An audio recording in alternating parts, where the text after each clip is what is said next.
curso de cirugía plástica, periodontal y perimplantaria está dirigida a todos aquellos compañeros odontólogos que quieran perfeccionar o iniciarse en el mundo de todas estas técnicas quirúrgicas. Me gustaría destacar que hacemos especial énfasis en el diagnóstico, o sea, identificar claramente las diferentes situaciones para luego poder dar el tratamiento paso a paso de forma que sea fácil de realizar en el día a día de las consultas de cada uno de nosotros. Este es un curso en el que, además de conocer por la parte teórica las distintas técnicas, vamos a tener una componente práctica muy importante. Por un lado, vamos a poner en marcha y a ejecutar las técnicas quirúrgicas que hemos aprendido en la parte teórica y además vamos a realizar cirugías en directo en el que vamos a tener la posibilidad de interactuar en directo con el cirujano y ver un caso real. Veremos diferentes tipos de técnicas quirúrgicas para poder tratar estas recisiones, utilizando injertos de tejido autólogo, utilizando sustitutos de tejido blando, en pos de obtener el mejor resultado estético ante estas complicaciones, como decía, cada vez más frecuentes en la terapia de implantes. Hemos podido abordar diferentes aspectos, tanto quirúrgicos como prostodónticos, desde el punto de vista clínico y desde el punto de vista de la investigación, para prevenir el riesgo de desarrollo de este tipo de condiciones clínicas. El balance teórico-práctico es muy bueno porque las clases durante la mañana se explica bien toda la teoría y luego por la tarde se realizan todas las prácticas y te vas del curso con la sensación de que has aprendido de verdad.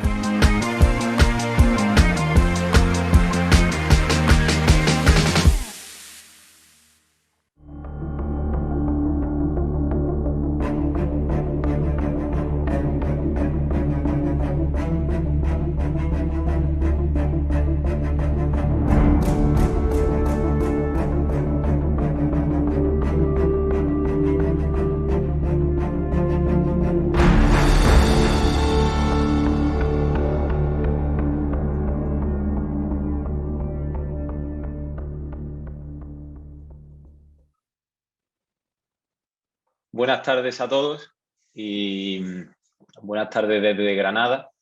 En primer lugar, me gustaría dar las gracias a la Sociedad Española de Periodoncia, SEPA, y a Klöckner por darme la oportunidad de poder participar en estas sesiones de tarde de SEPA ONER, del congreso que se ha puesto de moda por culpa de la pandemia del SARS-CoV.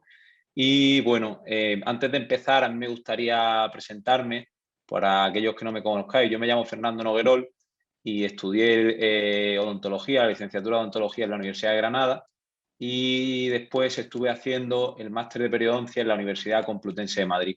Actualmente yo vivo en Granada, trabajo en una clínica dental junto a mi padre, a mi hermano Blas, que hace prótesis y estética, y también a los doctores José María Bolinches, que es ortodoncista, también formado en la Universidad Complutense, y a la doctora Alejandra Costas, que hace endodoncia y estética. Y bueno, también me gustaría dar las gracias antes de empezar a mi amigo Alberto Pulcini, porque parte de la documentación que vais a poder ver hoy me la ha cedido él para poder mostraros todo esto que quiero explicaros esta tarde. La ponencia o la charla que quiero yo dar esta tarde se titula ¿Es necesaria la mucosa queratinizada para mantener la salud perimplantaria a largo plazo? Y es que, bueno, a día de hoy cada vez estamos haciendo más tratamientos de cirugía mucogingival alrededor de implantes y nos preocupa mucho el sellado que generen esos tejidos blandos alrededor de las rehabilitaciones e implantos soportadas. Y es un campo en el que hay un creciente interés por la investigación y en el que la verdad es que yo estoy principalmente involucrado porque es un tema que me encanta. Así que nada, vamos a ello, ¿vale? Las indicaciones para el aumento de tejidos blandos perimplantarios son estas tres que veis. Problemas estéticos en la zona anterior superior principalmente, el aumento de la mucosa queratinizada perimplantaria y tanto el volumen o grosor de esa mucosa perimplantaria.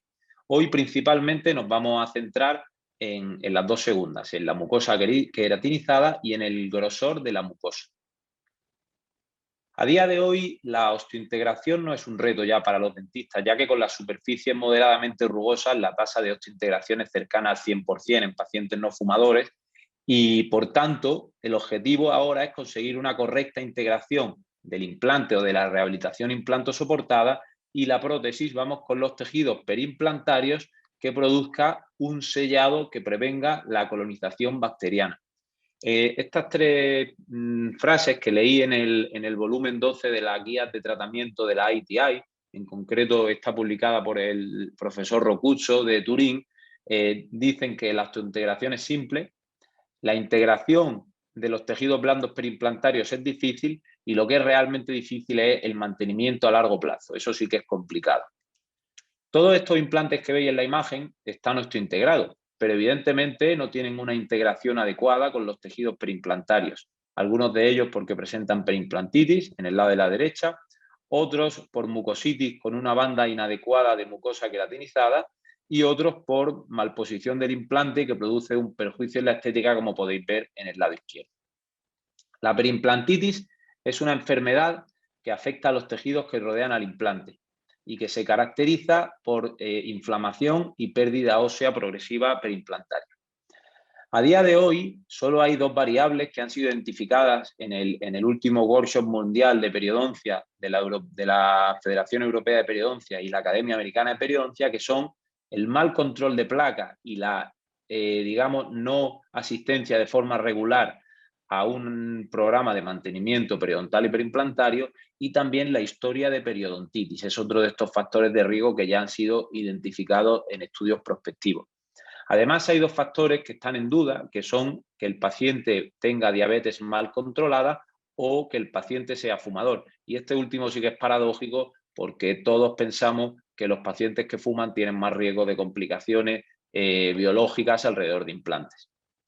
También en esta misma publicación de Schwartz, en el Workshop Mundial del 2017, hablan de áreas de investigación futura. Y en estas áreas de investigación futura, pues incluyen, por ejemplo, los excesos de cemento en prótesis cementadas, la genética o factores iatrogénicos, como podrían ser la posición del implante o el diseño de la prótesis. Y además, la presencia, ¿no?, de mucosa queratinizada tienen en cuenta como un posible factor, no digo factor de riesgo, pero sí factor a tener en cuenta en el futuro y que probablemente a medida que vayan apareciendo más estudios prospectivos pues pueda confirmarse como un verdadero factor de riesgo. Hoy nos vamos a centrar en la importancia que tiene el sellado de los tejidos blandos alrededor de la rehabilitación implantosoportada, como podéis ver en la imagen. El objetivo de esto es conseguir una buena integración, pero para ello no es solo necesario hacer un buen manejo de los tejidos duros o hacer muy bien la cirugía mucogingival y la provisionalización. Hay dos factores que son muy importantes, que son la posición del implante, como podéis ver en la imagen de la izquierda, ese implante que está vestibulizado y con una angulación que hace que la emergencia sea por vestibular, esa prótesis es cementada, porque si no el tornillo saldría prácticamente por la porción cervical de la prótesis. Y luego que la prótesis tenga un diseño adecuado que permita acceso a la higiene. Debemos hacer una prótesis que estéticamente sea bonita, pero también en que el paciente pueda utilizar sistemas de higiene interproximal, como por ejemplo un cepillo interproximal para poder limpiar entre los implantes. Entonces nos preguntamos, ¿es realmente importante o es necesario tener mucosa queratinizada alrededor de los implantes dentales? Pues, como decía antes, el interés por este tema es creciente y muestra de ello es el aumento en el número de publicaciones relacionadas que hay con la necesidad de tener mucosa queratinizada o no alrededor de los implantes, de cuántos milímetros de grosor o de tejido blando supracrestal son necesarios y, como podéis ver, pues aquí hay muchísimas de esas publicaciones, algunos revisiones sistemáticas, también hay estudios prospectivos. Y en estas tres revisiones sistemáticas que están publicadas en los últimos 10 años, indican que los implantes que están rodeados de al menos 2 milímetros de mucosa queratinizada tienen menor tendencia a desarrollar mucositis perimplantaria. Facilitan más al paciente hacer una higiene correcta porque tienden a tener menos molestia al cepillado. Y además, los índices de sangrado al sondaje y de índice de placa son menores cuando el paciente evidentemente puede realizar una correcta higiene oral que cuando no. Posiblemente uno de los estudios originales más citados cuando se habla de mucosa preimplantaria sea este del lado izquierdo, de Mario Roccuzzo, como decía antes, de Turín, en el que lo que hizo fue que trató a 128 pacientes y a cada uno de ellos les puso un implante en zona de molares. Esto es un estudio que está realizado en clínica privada. Y lo que hizo fue seguirles durante 10 años. No hizo ningún manejo de tejidos blandos durante la cirugía de colocación de implantes, pero sí que 10 años después vio qué ocurría en estos pacientes. Y los resultados que encontraban eran que en el grupo de pacientes que no tenían mucosa queratinizada, tenían necesidades adicionales de tratamiento durante todos estos años, porque algunos de ellos igual habían necesitado pues, esa cirugía de aumento de mucosa queratinizada con un injerto libre, por ejemplo, que en ese grupo de pacientes sin mucosa queratinizada el índice de placa estaba aumentado y tenían una tendencia mayor a tener sangrado al sondaje y también tenían más problemas a la higiene, al hacer los procedimientos de higiene oral porque tenían molestia al cepillado. Y como veis en el lado de la derecha es un estudio en el que hicieron un estudio transversal con un análisis multivariante en el que cruzaron las variables índice de placa, sangrado al sondaje, si el paciente fumaba o no, o la presencia o no de mucosa queratinizada para el riesgo de desarrollo de perimplantitis. Y lo que encontraron en este análisis multivariante es que la ausencia de mucosa queratinizada tiene unos ratios de 3.9 de desarrollar perimplantitis. Por lo tanto, parece que sí que esto nos puede indicar que el riesgo sea mayor, aunque no podamos confirmar que sea un factor de riesgo realmente porque nos falte todavía evidencia para poder, afirmarlo, ¿no? En cuanto a los factores críticos, clínicos que nos podemos encontrar, el primero de ellos, como veis arriba, es la osteointegración. Sí, necesitamos tener osteointegración del implante, pero como decía, a día de hoy esto no nos supone ningún misterio. Y lo que realmente nos ocupa más a día de hoy es conseguir un buen sellado de los tejidos blandos. Para esto, lo primero que necesitamos, como decía, es una posición tridimensional del implante correcta. Y en algunos casos esto nos puede llevar a necesitar procedimientos de aumento óseo, bien sea con técnicas de regeneración ósea guiada, con técnicas de láminas corticales, pero en cualquier caso tenemos que intentar poner el implante en una posición adecuada y no donde esté el hueso.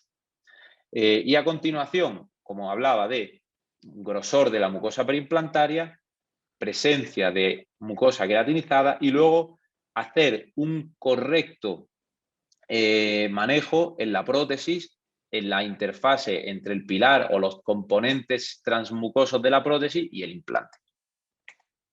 Antes de nada, tenemos que pararnos a conocer bien las diferencias anatómicas que hay entre el fenotipo periodontal, que está bien definido en el Workshop Mundial del año 2017, en esa publicación de Jack Caton, y el fenotipo perimplantario. El fenotipo perimplantario no fue descrito en este Workshop Mundial y recientemente en una publicación de Ávila Ortiz, en la que también participó Óscar González, intentan dar un poco de luz sobre cuáles son los componentes del fenotipo perimplantario. Como podéis ver en el lado izquierdo, el fenotipo periodontal tiene la anchura de mucosa queratinizada, el grosor de la encía y luego el hueso alveolar. En cambio, cuando nos vamos al fenotipo perimplantario, tenemos 4 componentes. Igualmente la anchura de mucosa queratinizada, pero luego tenemos la mucosa, el grosor de mucosa y otro parámetro que es la altura de tejido supracrestal. ¿Cuál es la diferencia entre estas? Pues el grosor de la mucosa se mide en el sentido bucolingual, es decir, si medimos la mucosa desde la parte más vestibular hacia la parte lingual, ahí estaremos midiendo la mucosa, el grosor de la mucosa. En cambio, lo que se llama el supracrestal tissue height, esto es en el sentido apicocoronal, es decir, el grosor que tenemos desde el margen gingival hasta la cresta ósea alveolar. Estos son estos 4 componentes que forman el fenotipo perimplantario. El último de ellos es el grosor del hueso perimplantario y según esta revisión crítica, ellos lo que han hecho ha sido estudiar muchísimos artículos que se han relacionado con esto, establecen estos umbrales para considerar como unas dimensiones mínimas en las que necesitamos, que serían al menos 2 milímetros de mucosa queratinizada, al menos 2 milímetros de grosor de la mucosa y al menos 3 milímetros del tejido blando supracrestal, ¿vale? Cuando hablamos del tejido blando perimplantario, estos son los factores críticos que tenemos que tener en cuenta. En la parte superior vemos el grosor de la mucosa, que el grosor de la mucosa sería una combinación realmente de lo que se llama en esta publicación de Ávila Ortiz el mucosal thickness y el supracrestal tissue height, y por la parte de abajo, como veis, la mucosa queratinizada. El grosor de la mucosa tiene que ser, como he dicho, al menos de 2 milímetros. Y en algunos casos, pues esto nos puede llevar a que si no tenemos suficiente altura, tengamos o bien que engrosar esa mucosa, bien haciendo un injerto de tejido conectivo o utilizando matrices dérmicas acelulares. Hoy en día ya tenemos algunos sustitutos de tejidos blandos que nos permiten también hacer un engrosamiento de una forma predecible y con menor movilidad para el paciente. Y esto nos va a ayudar a disminuir el remodelado óseo a corto plazo durante el primer año, y también en las zonas de premolares nos puede ayudar a conformar mejor las zonas de pónticos y de esta manera mejorar la estética. Y ahora vamos a explicar un poco el biological rationale que puede tener esto. En el año 1996, Thor Berglund hizo esta primera publicación, una publicación corta, en la que lo que quisieron ver era cuál era la dimensión de la mucosa perimplantaria en el sentido vertical, es decir, del supracrestal tissue height, y lo que observaron fue en un estudio en animales en el año 2007 que la dimensión vertical media que tenemos de mucosa perimplantaria es 3.5 milímetros. Me voy un poco más allá y este estudio más reciente, que quizás sea más relevante porque nos ha permitido tener histología humana a este respecto, de Cristiano Tomasi, tiene una metodología muy interesante. Lo que hicieron fue colocar implantes en zonas de premolares y molares superiores y en el momento de la colocación del implante pusieron un pilar personalizado con diferentes alturas en función del grosor que había de mucosa perimplantaria. Había pilares de 3, de 4, de 5 y hasta 6 milímetros de altura. ¿Qué fue lo que hicieron? Que en 4 puntos de tiempo, a las 2 semanas, 4 semanas, 8 y 12 semanas, hicieron una biopsia con una trefina de 4.5 milímetros de grosor y, como podéis ver en la tercera imagen, se ve el pilar personalizado que hicieron para este estudio y esa pequeña biopsia de mucosa perimplantaria que tomaron de estos pacientes. ¿Y qué conclusiones obtuvieron de este estudio? Pues que a las 8 semanas se produce una cicatrización completa de la mucosa perimplantaria, el tejido conectivo tiene las fibras organizadas y se ha definido el epitelio correctamente. Y además observaron que el supracrestal tissue height es entre 2.7 y 3.6 milímetros, dependiendo un poco de qué medición se haga, pero esto está muy en relación con ese estudio preclínico en animal que habían hecho Thor Berglund y Jan Linde en el año 2007, en el que hablaban de una dimensión vertical media de unos 3.5 milímetros. Otro estudio muy relevante a tener en cuenta a este respecto es este publicado por Puisis y Linkevicius, en el que trataron a 97 pacientes en sector posterior con implantes tipo bone level y la variable primaria era la pérdida marginal, la pérdida ósea marginal radiográfica. Entonces, aquí establecieron 3 grupos. El primero de ellos era un grupo en el que el grosor de la mucosa era menor a 2 milímetros y únicamente colocaban el implante en una posición yuxtaósea. El segundo grupo era uno en el que había pacientes que tenían menos de 2 milímetros de grosor de mucosa y hacían un injerto para aumentar ese grosor. Y el tercer grupo era el que tenía de forma natural más de 2 milímetros de grosor de la mucosa. Entonces, aquí lo que observaron es que en los grupos que tenían o la mucosa gruesa o habían hecho un aumento del grosor de la mucosa, la pérdida media que tuvieron durante el primer año fue de en torno a entre 0.06 y 0.20 milímetros de pérdida ósea marginal. Sin embargo, el grupo que tenía solo 2 milímetros, menos de 2 milímetros de grosor de la mucosa, perdió en torno a 1 milímetro, 1 milímetro 10 de pérdida ósea marginal durante ese primer año en carga.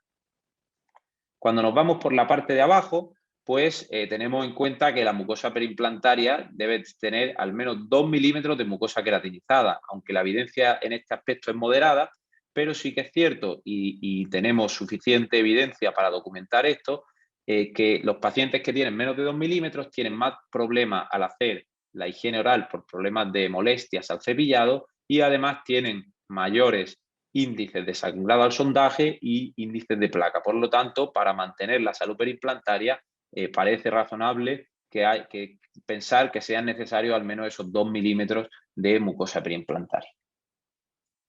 Bueno, a partir de este momento voy a desglosaros este algoritmo que seguimos, como decía antes Alberto Pulcini y yo, para el manejo de los tejidos blandos perimplantarios, especialmente en sectores posteriores. Esto nos va a valer para zonas de premolares y molares.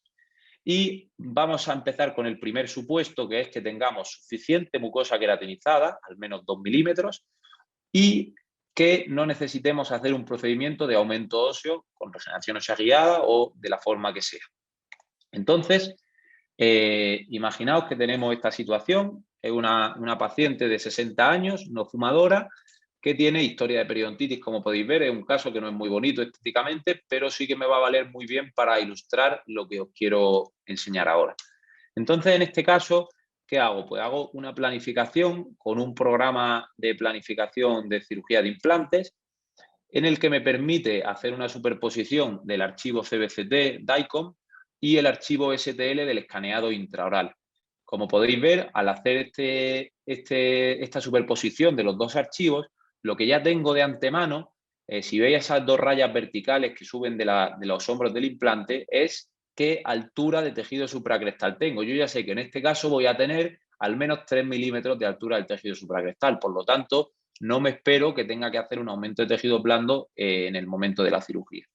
Por tanto, nos vamos al momento de la cirugía y aquí podéis ver cómo en la segunda foto, después de haber despegado el colgajo, yo lo que hago es medir cuál es el tejido, el grosor del tejido supracrestal. Como tengo al menos 3 milímetros, hago una colocación de implante. Yo casi siempre me ayudo de una férula de este tipo.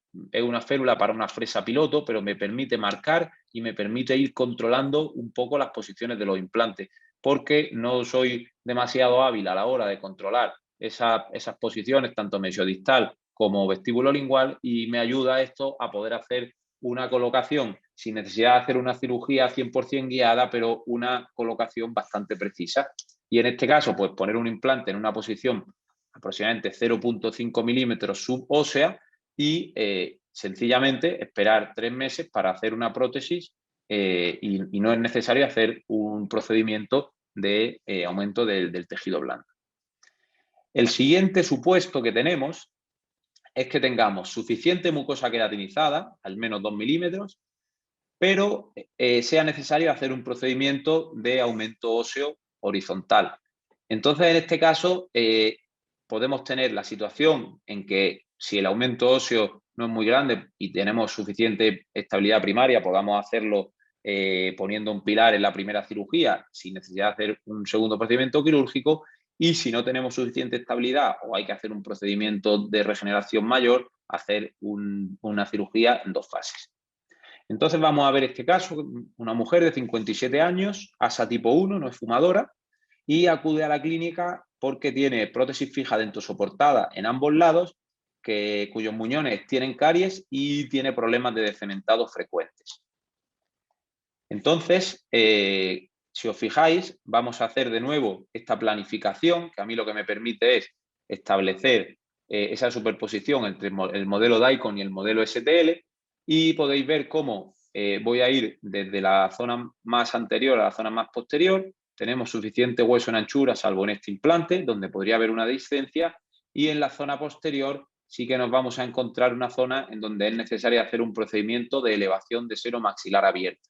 En este caso, vamos a elegir hacer un procedimiento de colocación de implantes con regeneración simultánea, pero en 2 fases, es decir, lo que haremos será poner los implantes, sumergirlos y a los 6 meses aproximadamente conectarlos. Y como os decía, pues aquí lo que hacemos es hacer una planificación de cirugía guiada superponiendo estos archivos STL y DICOM. Como podéis ver, después de ya haber hecho el procedimiento de elevación de seno maxilar y aumento óseo, conectamos los implantes y en este momento, ¿qué hago? Pues hago una segunda fase, pongo los pilares de cicatrización y mido de nuevo el tejido blando supracrestal. Y como podéis ver, aquí tenemos suficiente encía queratinizada. Sencillamente haciendo la incisión ligeramente más a palatino, podemos tener suficiente mucosa queratinizada en la zona vestibular de esos implantes y no es necesario hacer ningún procedimiento de manejo de tejidos blandos adicional. Sencillamente con un colgajo tipo Palachi pues podemos conseguir ese tejido entre los dos implantes y disponer de suficiente mucosa queratinizada. Y en este caso igual, si hacemos esa incisión ligeramente hacia palatino, podemos despegar suficiente mucosa queratinizada hacia la zona vestibular, que nos va a permitir que al final de la sutura pues tengamos esa mucosa queratinizada que cuando cicatrice, pues ahora veréis cómo vamos a conseguir una integración de los tejidos blandos y la rehabilitación implanto-soportada adecuada, ¿vale? Aquí podéis ver ya en este caso las prótesis, que en este caso son de circonio monolítico, y como podéis ver las periapicales que ahora os voy a enseñar, que serán con los provisionales y a los 2 años. Pero fijaos que podemos ver una buena integración en ambos lados de las rehabilitaciones e implantos soportadas y el margen mucoso, ¿vale? Y aquí podéis ver a los 2 años, después de haber hecho esos procedimientos de aumento óseo, de elevación de seno, cómo se mantienen bien los niveles de hueso marginal y no tenemos signos radiográficos, al menos de pérdida ósea. El siguiente supuesto al que nos vamos a enfrentar es el caso en el que ya no tenemos suficiente mucosa queratinizada y no tenemos una necesidad de hacer un proceso de aumento óseo. Para ello voy a mostrar 2 casos. Este primero es un hombre de 61 años que tiene ASA tipo 2, tiene hipertensión controlada, con lo cual podemos hacer un procedimiento normal. Y en este caso lo que llevamos a cabo fue una cirugía de colocación de un implante unitario para rehabilitar un 6 inferior y en el mismo momento lo que hacemos es poner un injerto libre epitelizado en esa zona, con lo cual lo que tenemos que hacer es primero una incisión a espesor total que nos permita acceder a la cresta ósea. De esta manera lo que podemos hacer es ver el hueso para poder poner el implante en la posición adecuada y luego el resto del colgajo se hace a espesor parcial para conseguir ese lecho de mucosa ese lecho de tejido conectivo que va a tener sangrado sobre el que voy a suturar el injerto libre de mucosa masticatoria del paladar. Aquí podéis ver una imagen antes y a los 2 meses después de haber hecho el injerto de encía y como podéis observar pues se ha mantenido muy bien en este caso la mucosa que hemos ganado alrededor del implante y como podéis ver aquí, pues tenemos una situación ya con la corona atornillada y bastante buena integración de esta corona implanto soportada, que de nuevo vuelve a ser de circonio monolítico con una tibase original del sistema que utilizo y una dimensión adecuada de mucosa perimplantaria para que el paciente pueda tener un procedimiento de higiene oral adecuado sin molestia. Este es otro caso en el que ya tenemos un implante que está colocado previamente y aunque no es una zona posterior, quiero enseñároslo porque me va a enseñar muy bien que a veces cuando no tenemos suficiente mucosa queratinizada pueden venir problemas de inflamación. Esto es una mujer de 49 años que es ASA tipo 1 y que vino a la clínica en el año 2014. Yo en ese año estaba todavía acabando la carrera.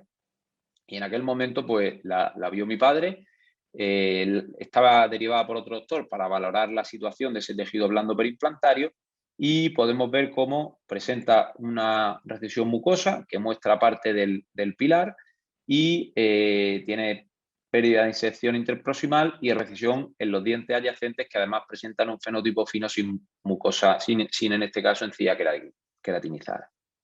En aquel momento la paciente no presentaba inflamación, no tenía molestia al cepillado y se decidió no realizar ningún tratamiento.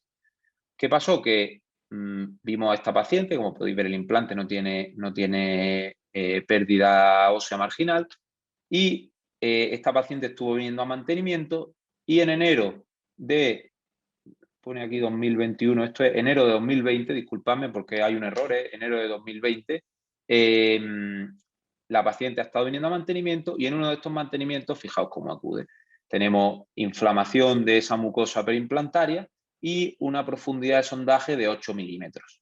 Entonces, en este momento sí que tenemos una indicación de hacer un aumento de esa mucosa queratinizada para que la paciente pueda volver otra vez a tener salud en esa zona. Entonces, lo que se hace es, en primer lugar, hacer una correcta desinflamación de esa zona con haciendo un tratamiento no quirúrgico para la mucositis preimplantaria y en este caso pues lo que decidí fue hacer un injerto libre epitelizado para aumentar la banda de mucosa queratinizada y también encía queratinizada en estos dientes adyacentes. En este caso hice una técnica que está de nuevo actualmente publicada por Carquac y Derks en este mismo año, en 2021. ¿Y por qué la realicé? Pues si os fijáis, yo lo que hice fue, una vez que había hecho ese colgajo a espesor parcial, eliminé ligeramente parte de esa cerámica que había en la corona y pulí muy bien toda esa parte de cerámica. Y además hice una implantoplastia de la parte del implante para pulir bien esa zona de implante que se veía o pilar transepitelial más. Y a continuación lo que va a pasar es que yo voy a dejar un implante que va a estar en contacto con un injerto que va a estar en contacto con la superficie del implante. Por tanto, lo que voy a realizar es un pequeño desplazamiento del tejido conectivo de la zona más apical, es decir, en esta zona hago una incisión a espesor total y hago un colgajo rotado hacia arriba que suturo con un punto aquí y un punto aquí. Es decir, esto que veis aquí es tejido conectivo que lo que me va a hacer es que encima de la superficie del implante yo voy a tener también tejido conectivo sangrante cuando yo suture el injerto en esta zona.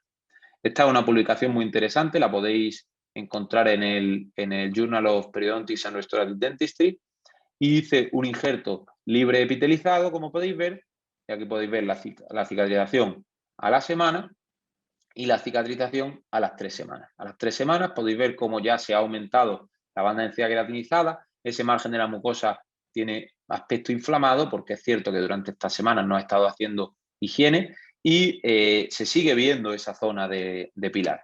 Pero 6 meses después se ha producido un creeping attachment y como podéis observar en esta zona ya tenemos una buena banda de mucosa y encía queratinizada y podéis ver la situación antes y 6 meses después y en una zona que sondaba 8 milímetros ahora tenemos una profundidad de sondaje de 3 milímetros y medio. Entonces, hemos conseguido los objetivos. La paciente está pudiendo hacer ahora la higiene de forma correcta y sí es cierto que en el sondaje pues parece que puede haber un poquito de inflamación, pero no tenemos un sangrado al sondaje profuso, como podéis ver en la imagen. A continuación, veremos la situación en la que si tenemos mucosa queratinizada menor a 2 milímetros y es necesario hacer un procedimiento de aumento óseo. Para ello vamos a ver este caso. Es una paciente de 40 años, ASA tipo 1, que tiene una ausencia en el sextante 4 de los dientes 36 y 37. Como podéis ver, presenta un colapso horizontal en esa zona y no tiene apenas mucosa queratinizada. En este caso volvemos otra vez a hacer esta misma planificación y como podéis ver, es muy interesante tener esta superposición de archivos DICOM y STL, porque si os fijáis, podemos ver cómo en esta zona vestibular, en uno de los implantes, el perfil de la mucosa está tan colapsado que incluso el implante estaría por fuera de esa mucosa preimplantaria. Entonces necesitamos aumento óseo porque tenemos una dehiscencia en el momento de la colocación del implante, tenemos una mucosa fina, sin mucosa queratinizada y por tanto tenemos un defecto en volumen vestibular del tejido blando. Por tanto, en este caso lo que se llevó a cabo fue una cirugía en el primer momento de extracción de unos restos radiculares que había en la zona y una vez que ya se habían extraído los restos radiculares, un aumento óseo horizontal con senoinjerto y hueso autólogo al 50-50, cubierto con una membrana de colágeno nativo y pins de titanio. Como podéis ver aquí, pues tenemos cicatrización a las 2 semanas por primera intención, sin ningún problema. Y esta es la imagen 6 meses después. 6 meses después lo que vamos a hacer es una reentrada para hacer la cirugía de implantes y además una mejora de la mucosa queratinizada preimplantar. En este caso, de nuevo vamos a hacer ese colgajo, como os explicaba antes, en que va a haber una porción que va a ser esta de aquí, donde vamos a hacer un colgajo a espesor total.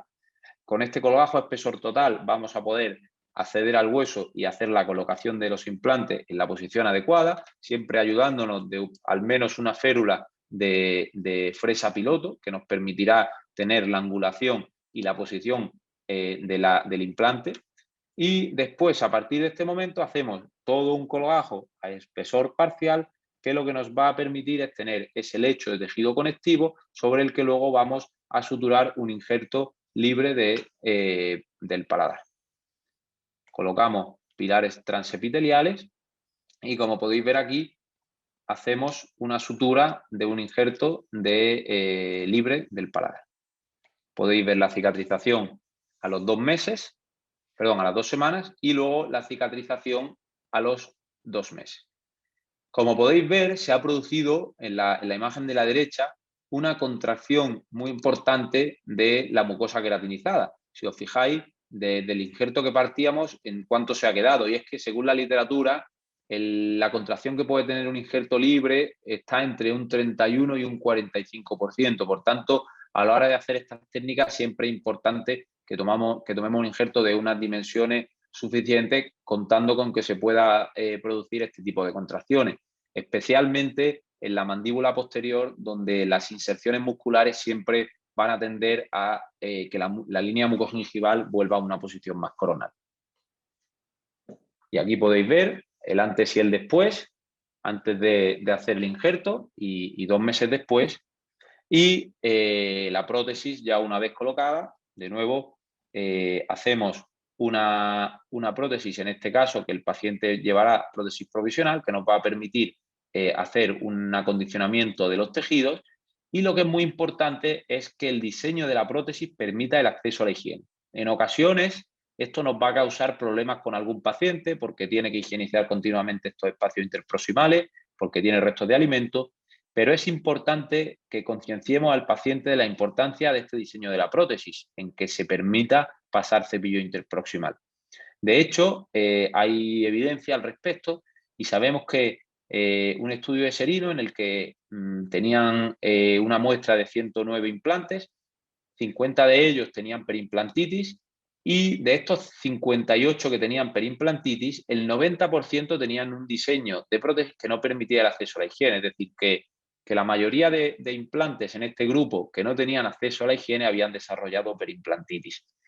Además, hay un estudio muy interesante publicado por la doctora Beatriz de Tapia en la Universidad Internacional de Cataluña, en el que lo que han hecho ha sido, en tratamiento de mucositis perimplantaria, este estudio está publicado creo que en el año 2020, en tratamiento de la mucositis perimplantaria, en un grupo hacían un retoque de la prótesis para conseguir dar un diseño que permitiera más acceso a la higiene, y en el otro grupo no hacían este reacondicionamiento de la prótesis. Y lo que han visto es que en este grupo en el que hacen un reacondicionamiento y los pacientes pueden empezar a hacer higiene interproximal bajo la prótesis implantosoportada, disminuye significativamente el sangrado al sondaje y también, y evidentemente al final, pues el diagnóstico de mucositis. Y aquí podéis ver en el momento de la cirugía de colocación de la prótesis y a los 2 años, y el momento en el que ya están los implantes colocados, y 2 años después, como podéis ver, no tenemos pérdida ósea marginal y los resultados son estables. Por último, vamos a pasar a un tercer volumen, a un tercer grupo, digamos, en el que tenemos suficiente mucosa queratinizada, pero aunque no tengamos que hacer un procedimiento de aumento óseo, como tenemos un defecto de tejido blando en el sentido bucolingual, necesitamos aumentar los tejidos blandos de manera que podamos crear un mejor perfil de emergencia y, como decía antes, en las zonas de pónticos, pues también nos permitirá crear una mejor zona de pónticos que sea más estética. Para ello, vamos a ver este caso en el que tenemos un paciente de 50 años que tiene una ausencia de un 46. Como podéis ver, volvemos a hacer esa misma planificación que siempre. Vemos que tenemos suficiente hueso para poder colocar el implante y hacemos una planificación con cirugía guiada para esa colocación del implante. Como podéis ver, la altura de tejido supracrestal es suficiente, es en torno a 3,5 milímetros, pero está claro que tenemos un colapso bucolingual de este volumen del tejido y, por tanto, lo que hacemos es, en el mismo sentido que antes, hacemos una zona de colgajo a espesor total para poder hacer la cirugía de implante, pero ya a partir de esta zona lo que vamos a ir haciendo es un colgajo a espesor parcial para tener por un lado el colgajo y por el otro lado el tejido conectivo, de manera que el injerto que suturemos esté suturado sobre el tejido conectivo y cubierto por el colgajo. A continuación hacemos una sutura de un colgajo de injerto conectivo del paladar, en este caso, como veis, con suturas reabsorbibles de 7 ceros y en la sutura del colgajo por encima. Y como podéis ver, en la primera imagen el colapso bucolingual, que es muy marcado, y después de la cirugía del aumento de tejido blando, pues obtenemos una situación que nos va a permitir que esa nueva corona que va a haber sobre ese implante tenga un mejor perfil de emergencia y de esa manera tendremos menos tendencia a la impactación alimentaria y el paciente podrá hacer una higiene mejor. Y aquí podéis ver 2 años después cómo, os decía, en una zona en la que tenemos un tejido blando supracrestal mayor a 2 milímetros, que los niveles óseos marginales se mantienen. Y vamos a pasar a este último caso. Es una paciente de 60 años de edad, ASA tipo 1, que, como podéis ver, en el año 2005, yo ahí todavía ni siquiera había empezado la carrera, acudió a la clínica porque tenía una ausencia en un 13. Tiene un canino incluido, en ese momento se realizó la cirugía de exodoncia de ese canino y regeneración del defecto, y en el año 2007, 2 años más tarde, se colocó un implante en esa posición de 13. ¿Vale? 11 años más tarde, la paciente acude a la consulta, no había venido a mantenimiento desde hacía tiempo, pero viene a la consulta porque se ha notado que en esa zona se le está viendo, ella pensaba que era el hueso lo que se veía, evidentemente el implante tiene una posición un poco profunda para ser un implante de conexión externa y lo que pasaba era que había una porción de cerámica de la prótesis que estaba bajo la encía. En aquel momento se trabajaba menos quizá el circonio monolítico y teníamos o bien que hacer un pilar transmucoso muy alto o que había cerámica debajo. Quizá esta técnica protésica ahora la manejaríamos de otra manera. Pero bueno, el caso es que no ha tenido nada de pérdida ósea marginal, no tiene perimplantitis, pero sí que es cierto que tiene un defecto de volumen importante y no tiene mucosa queratinizada, con lo cual lo que tenemos que intentar es solucionar este problema, este defecto mucogingival.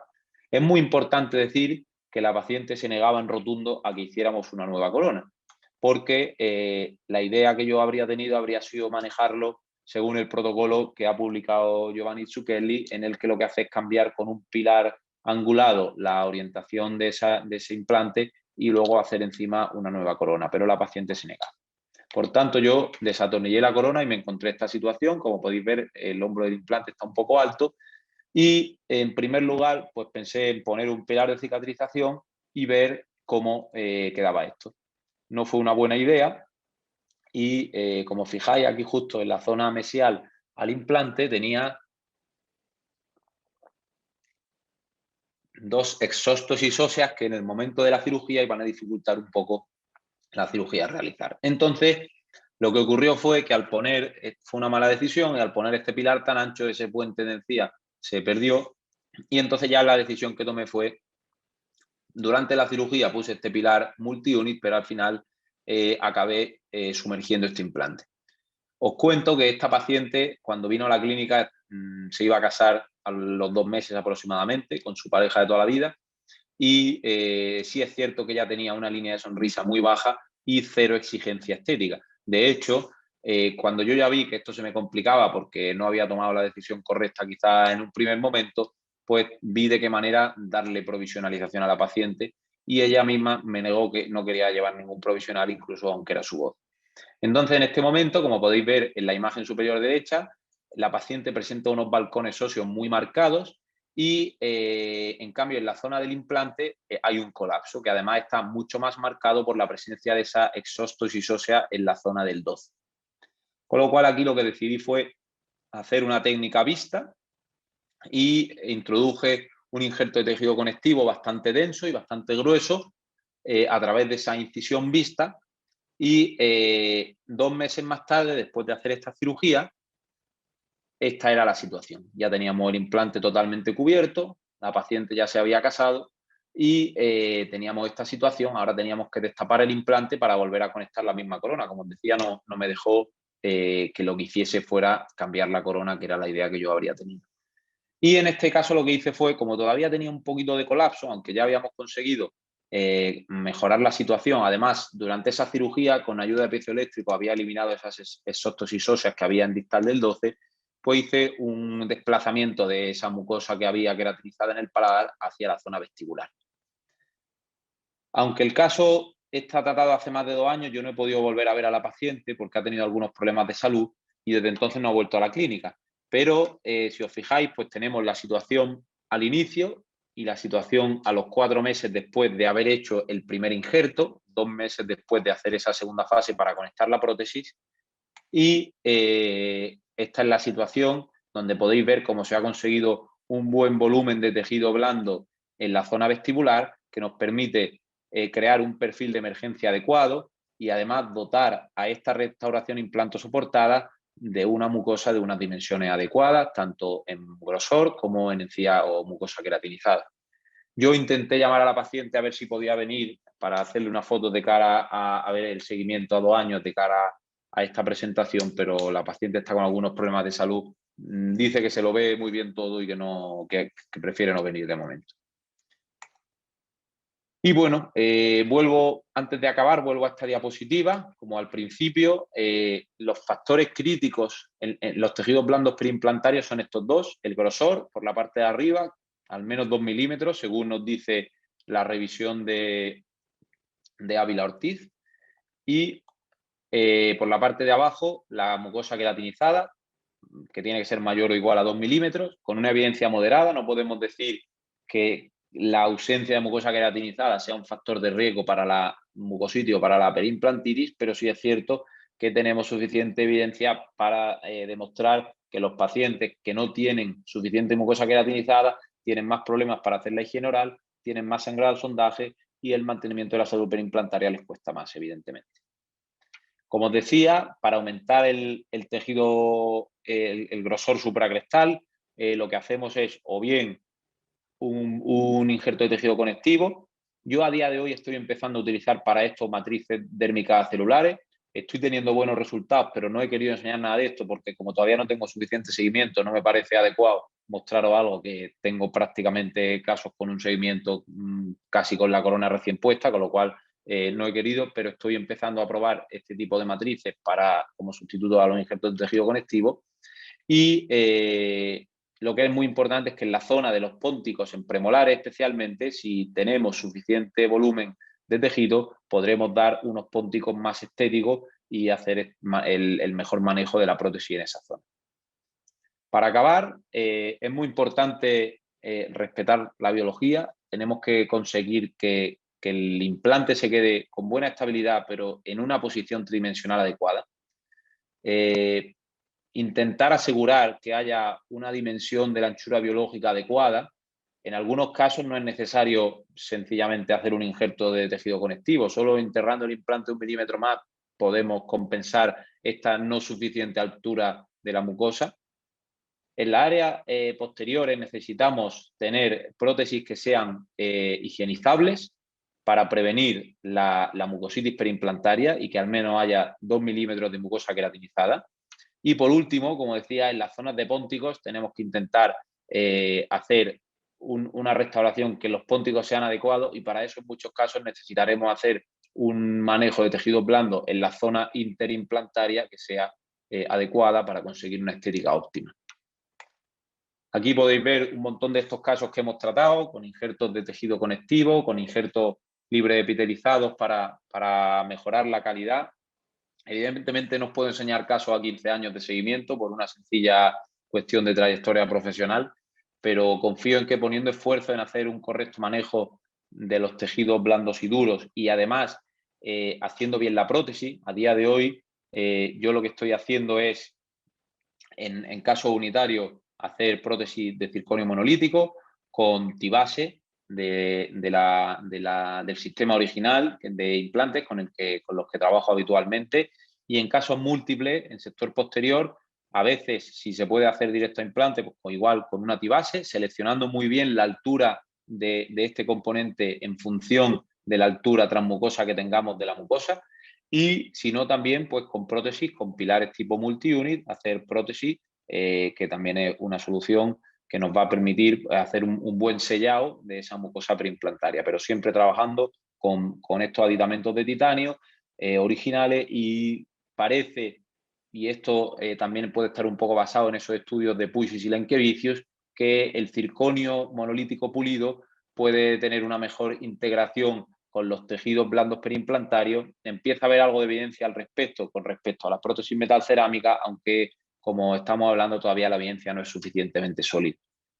Me gustaría dar las gracias de nuevo a SEPA, a Klöckner, por contar conmigo para estas sesiones SEPA On Air. Espero que en noviembre ya podamos volver a vernos en los congresos presenciales, que podamos volver a disfrutar y no sea a través de la pantalla, que hayáis disfrutado y haya podido ser suficientemente didáctico como para que os haya servido estar conmigo esta tarde de jueves. Aquí tenéis mi mail para que podáis consultarme lo que queráis. Os puedo decir marcas de cosas con las que trabaje, porque no puedo decir nada aquí. Todas las respuestas que queréis que os dé a preguntas o sobre literatura, lo que necesitéis. Y que muchísimas gracias por estar hoy aquí conmigo. Si tenéis alguna pregunta, no sé si habréis hecho ahora alguna, voy a mirar. Vamos a responderla en la sección de Q&A, y que muchísimas gracias por estar hoy aquí conmigo.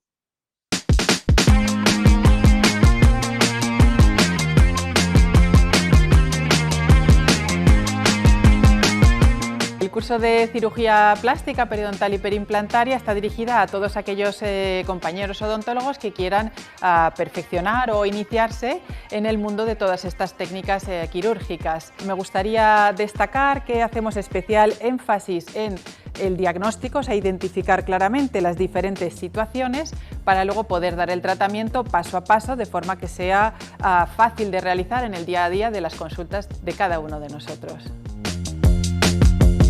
Este es un curso en el que, además de conocer por la parte teórica las distintas técnicas, vamos a tener una componente práctica muy importante. Por un lado, vamos a poner en marcha y a ejecutar las técnicas quirúrgicas que hemos aprendido en la parte teórica, y además vamos a realizar cirugías en directo, en el que vamos a tener la posibilidad de interactuar en directo con el cirujano y ver un caso real. Veremos diferentes tipos de técnicas quirúrgicas para poder tratar estas recisiones, utilizando injertos de tejido autólogo, utilizando sustitutos de tejido blando, en pos de obtener el mejor resultado estético ante estas complicaciones, como decía, cada vez más frecuentes en la terapia de implantes.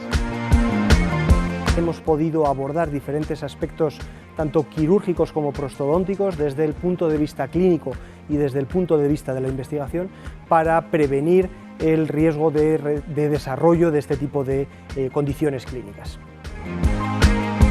El balance teórico-práctico es muy bueno porque las clases durante la mañana se explica bien toda la teoría y luego por la tarde se realizan todas las prácticas y te vas del curso con la sensación de que has aprendido de verdad.